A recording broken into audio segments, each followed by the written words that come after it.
안녕하십니까. 거꾸로 투자하는 쇼킹 경제입니다. 10월 8일 자산시장이 뒤집어진다 시작해보겠습니다. 자, 최근 미국 주식 시장이 정말로 눈이 부십니다. 자, 웬만한 악재로는 하루도 못 넘길 정도로 지속적으로 상승세를 이어가고 있는 부분이죠. 그래서 지금 서학개미 분들 중에서 재미를 보신 분들이 꽤 많이 있습니다. 저도 S&P 500이 일부 저희 연금 자산이 들어가 있는 상황인데 수익률이 계속 올라가더라고요. 자, 그럴 수밖에 없는 것이요. 지금 미국이 제로금리 상황이고 매월 1200억 달러의 국채를 매입을 하고 있는 상황입니다. 유동성을 넘치게 공급을 하고 있어요. 굉장히 이례적인 상황이죠. 코로나19란 비상조치 상황에서 했던 조치들을 여전히 지속을 시키고 있다는 겁니다. 자, 그러다 보니까 미국의 통화량이 급증을 하기 시작을 하는 거예요. 자, 그런데 이런 비상조치를 취하기에 미국 경제가 그만큼 심각한 상황이냐? 그렇지가 않다는 거죠. 실물 경제도 너무 좋다는 겁니다. 그러다 보니까 전 세계에서 투자 자금이 물밀듯이 들어오고 있는 상황이다. 그것이 현재 증시 상황이라는 거죠. 자, 또한 실질금리가 바닥인 상황에서 자금이 주식, 부동산 같은 위험자산으로 쏠리기 시작합니다. 자, 미국 물가 연동 국채 거래량에서 산출되는 미국 10년물 실질금리가요, 지금 사상 최저치 수준이에요. 마이너스 1.2% 수준까지 떨어졌습니다. 자, 그러다 보니까 이게 어떤 뜻이냐? 채권이나 예금 시장이 제 기능을 못하고 있다는 거예요. 자꾸 위험자산 선호를 부추긴다. 주식뿐만 아니라 부동산 시장까지 지금 미국이 들썩거리고 있다는 거죠. 이건 한국도 굉장히 유사한 상황입니다. 자, 최근에 한국 증시가 동력이 좀 많이 약해진 게 보이시죠? 확실히 증시 열풍이 좀 꺼졌다는 게 여러분들 좀 체감이 되실 겁니다. 공모중 시장만 뜨겁고 일반 주식시장 그렇게 뜨거운 모습이 나타나고 있지가 않아요. 자, 코스피가 오늘 무려 40포인트 넘게 하락을 했습니다. 자, 물론 지금 최근에 한국 증시가 중국 증시 동조화 현상으로 중국 증시 약세의 영향을 받은 것도 있지만요. 원화 약세에 따른 외국인 수급 변화와 연초에 비해서 확실하게 약해진 개인 투자 참여도 눈에 띄는 부분입니다. 그래서 조정이 강하게 오지 않으면 개인의 대규모 유입도 안 일어나고 있어요. 그래서 오늘처럼 많이 하락했을 때 개인이 무려 1조 2천억 원 매수를 했지만 조금이라도 상승할 기미가 보이면 매도로 바꾼다는 거죠.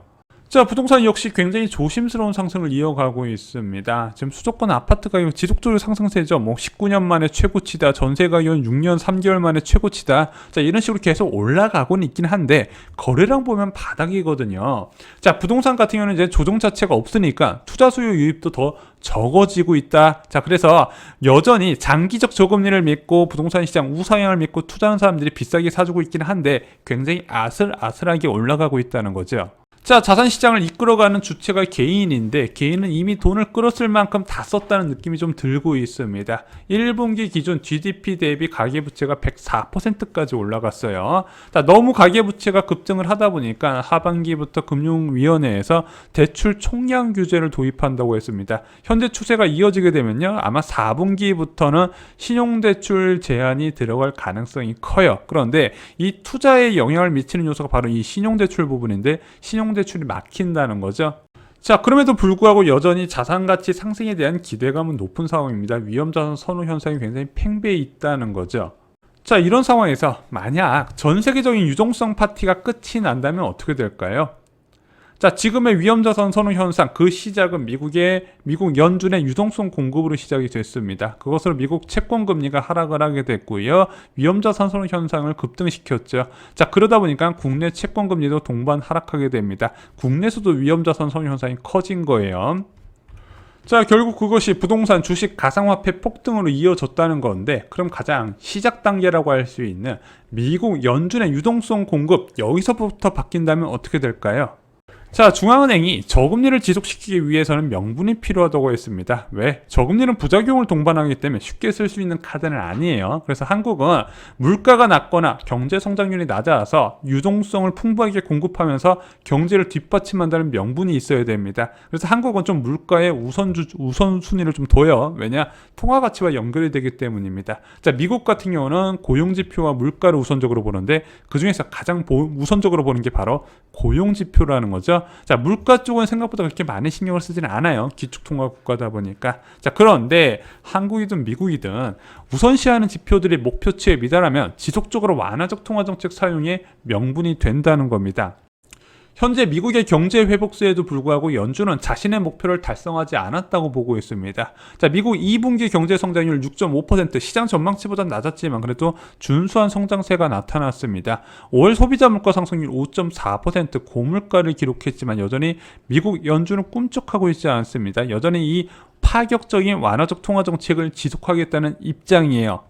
그러다 보니까 많은 사람들이 착각하는 것이 있어요. 바로 제롬 파월 의장은 슈퍼 비둘기파라는 거죠. 왜? 증시가 조금 흔들릴만 하면 아니면 긴축에 대한 경계감이 있을 때마다 나와가지고 야, 확실한 경기 회복 징후가 있어야 인상하겠다.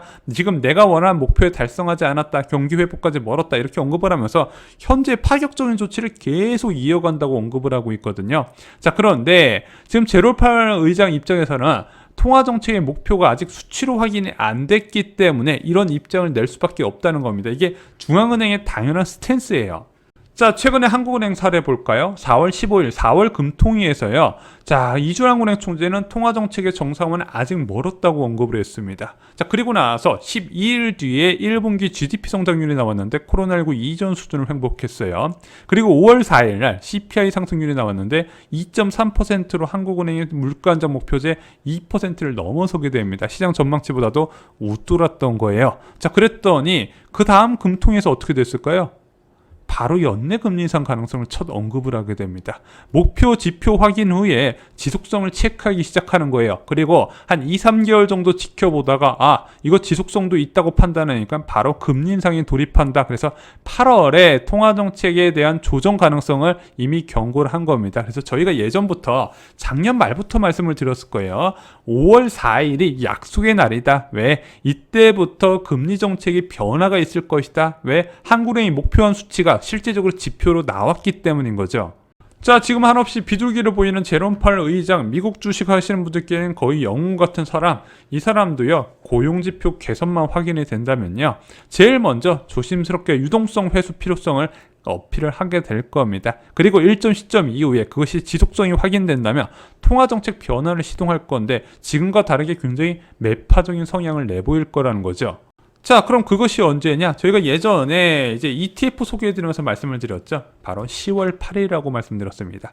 이 10월 8일 날 두 개 중요한 고용지표가 발표되는데 첫 번째가 미국 실업률이고요. 두 번째가 미국 비농업 고용지수입니다. 자, 미국 비농업 고용지수 7월 2일 날 85만 명으로 시장 전망치 70만 원을 초과 달성했지만 실업률이 5.9%로 예측치보다 더 높게 나타났어요. 자, 그러다 보니까 시장의 연준의 스탠스 움직임에 큰 변화가 없었는데 9월 고용지표가 10월 8일 날 나타날 때는 달라질 수가 있다는 거죠. 자, 현재 미국은 굉장히 심각한 구인난에 시달리고 있는데 이 구인난 두 가지 원인이 9월부터 없어진다는 겁니다. 9월 초부터 미국 추가 실업수당이 폐지가 돼요. 이제 종료가 되는 거죠.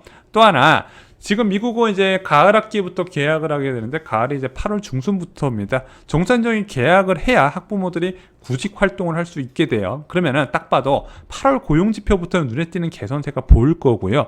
9월부터는 서프라이즈 수준으로 올라갈 수 있다. 이것이 보이는 겁니다. 왜? 일할 사람이 없어서 문제지 구직 자리가 부족했던 건 아니거든요. 자, 중앙은행의 완화적 통화정책은요, 명분이 있어야 가능하다 말씀드렸습니다. 벌써부터 부동산 가격 불안 등의 부작용이 보이고 있죠. 앞으로 미국은 2개월 이내에 저금리와 양적 완화의 명분 모두 사라지게 됩니다. 자, 그럼 한국은행처럼 연준도 스탠스를 바꿀 거라는 거죠. 이런 중대한 변화가 나타난다면 경기 회복에 따라 내재 가치가 변하는 자산이 아니고 풍부한 유동성에만 전적으로 의존하는 자산들은 타격을 받을 수밖에 없게 될 겁니다. 특히 코로나19 타격을 심각하게 받은 신흥국은 주의사항이에요. 자, 그런데 미국은 한국과 다르게 긴축을 굉장히 급격하게 하는 성향이 있다 말씀드렸죠. 자, 지금 대한민국 금리 어디까지 올라갈 것 같으세요?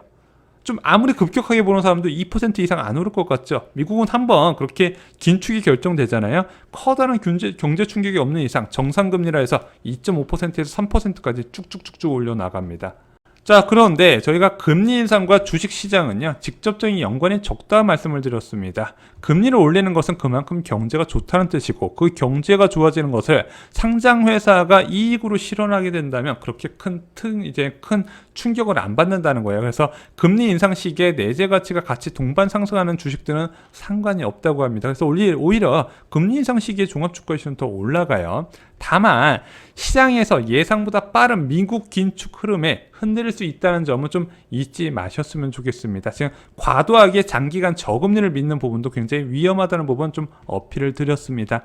이상으로 쇼킹 경제 마칩니다. 주식 투자하신 분들께 저희가 계속 조언을 드리는 게, 주식은 다양한 종목의 포트폴리오를 구성하여 장기적으로 관찰하는 것이 가장 좋다 말씀드렸습니다. 그리고 증시는 1년에서 1년 6개월마다 큰 조정을 거치는데, 이때를 대비해서 항상 현금 비중을 높게 가져가시길 바랍니다. 구독, 좋아요 꼭 부탁드립니다. 감사합니다.